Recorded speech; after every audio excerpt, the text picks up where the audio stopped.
Welcome back to another episode of Cape Ann Today with State Senator Bruce Tarr. Hi, Bruce. How are you today? Hi, I'm doing great, Heather. How are you?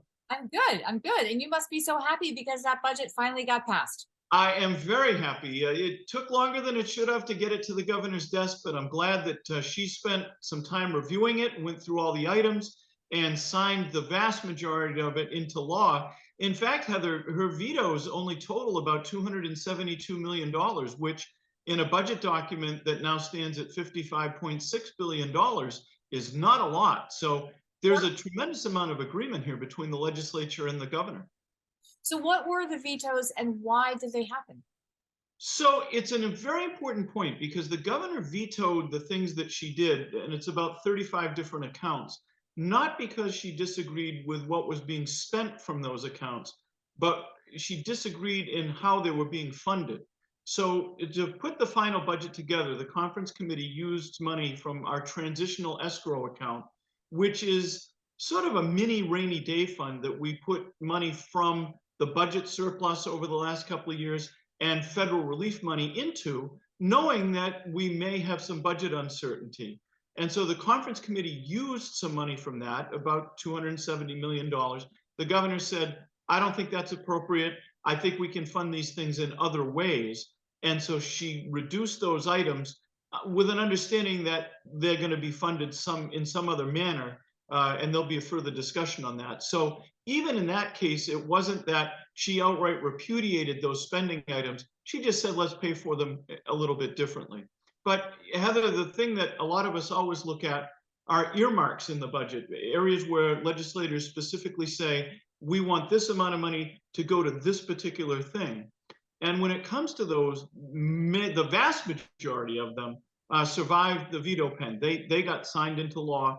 There were only about, I think, 8, maybe 10 that got vetoed, and some of those got sent back with amendments. So we'll see how that conversation goes. But the good news that I'm really happy about is that for Cape Ann, all of our earmarks survived. So everything that Representative Ferrante and I were able to put into the budget did not get vetoed. And there are some very important items there, not only locally, but also for other things regionally. And I'll give you an example, Heather. We've been reading even recently in the Times about the situation Rockport's been having with the treatment plant in Dock Square and having effluent being sometimes needed to be addressed in a different way. Both Representative Ferrante and I earmarked money in the budget to help Rockport with that, and those earmarks survived. So that's an example of something locally that's happening. In Gloucester, the American Legion building, we know needs a lot of work. In fact, a lot of us were surprised at the cost estimates of not only painting the building, but doing some of the structural repairs that need to be done before it can be painted. So we worked with the Verga administration. We identified a need of about $90,000 to do an assessment and an estimate for everything that needs to be done. That money is in the budget as well. So we're really happy about that. And then just touching on a couple of other items, Heather, on a more statewide basis, once again, I was able to get $250,000 in the budget for directed patrols to monitor right whales. We all know how important it is to protect right whales. And it's important that we know where they are when they're in our waters, because at any given time, we can have in Massachusetts waters the majority of surviving northern right whales in the world. So we have a special obligation to take care of them. That's why our lobster fishers have to take 5 months out of the year and not fish, because there could be the presence of right whales. I personally think we can do a lot better than that in terms of knowing specifically where they are and targeting our efforts to protect them. And fortunately, my colleagues and Governor Healey agree.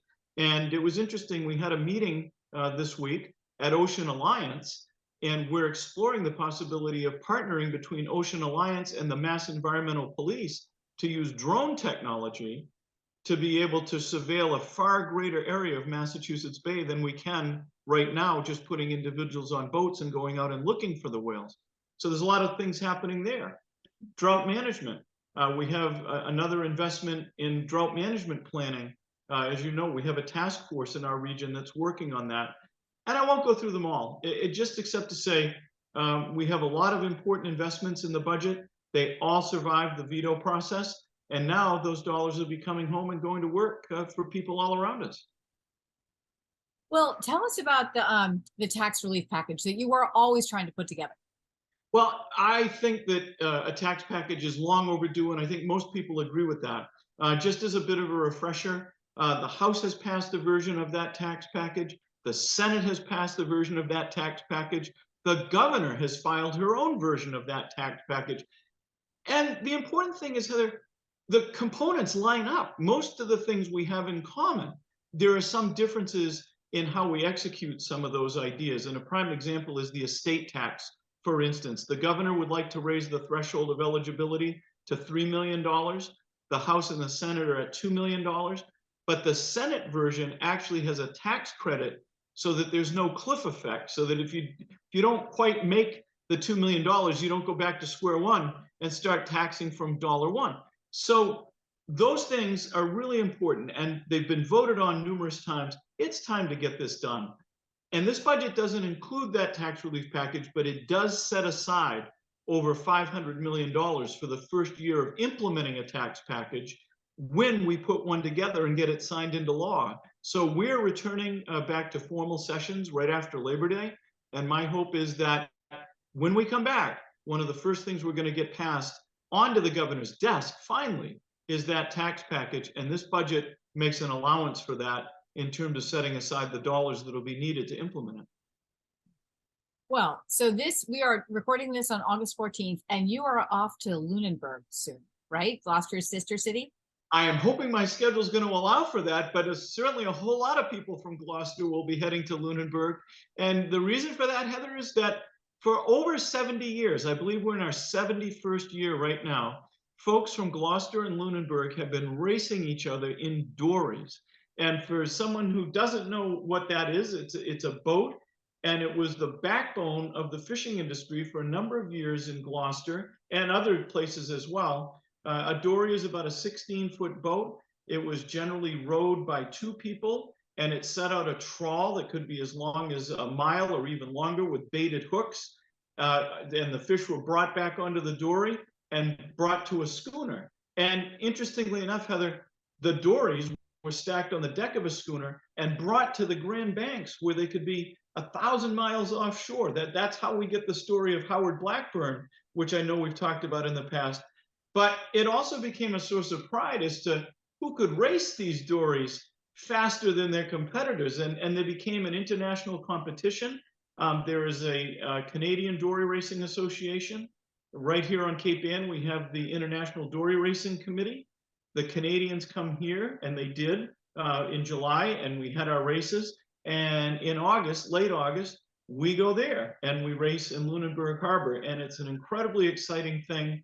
There's a great bond between our two communities because of the fishing legacy that we share. It wasn't unusual for Gloucester boats in a storm out on the Grand Banks to have to go in to seek shelter in Lunenburg and vice versa. So it's a wonderful extended family kind of an experience. And those dory races are going to be happening on the 26th of August in Lunenburg Harbor. And there's still time for you all to plan a trip if you're watching. So I would encourage everyone, go to the dory site on the International Dory Racing Committee for Cape Ann, and you can see the details. But it's a wonderful competition, and it's more than just an athletic competition. It is about a certain spirit of kinship that we all have because of our fishing legacy.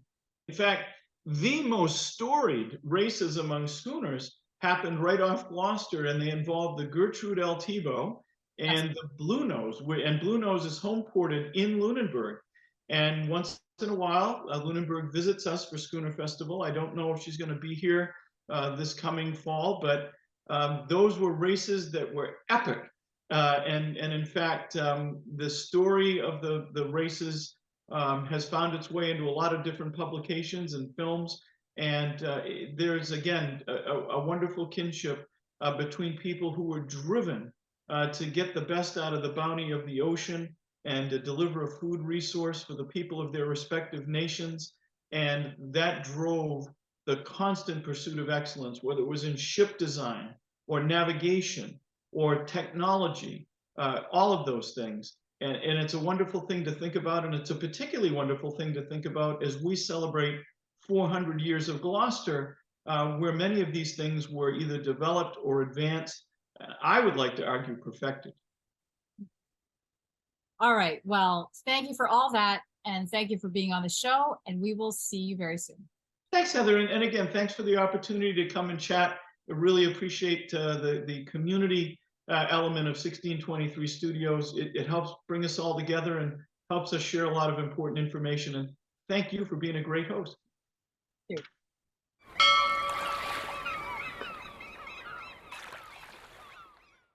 Interested in a sponsorship?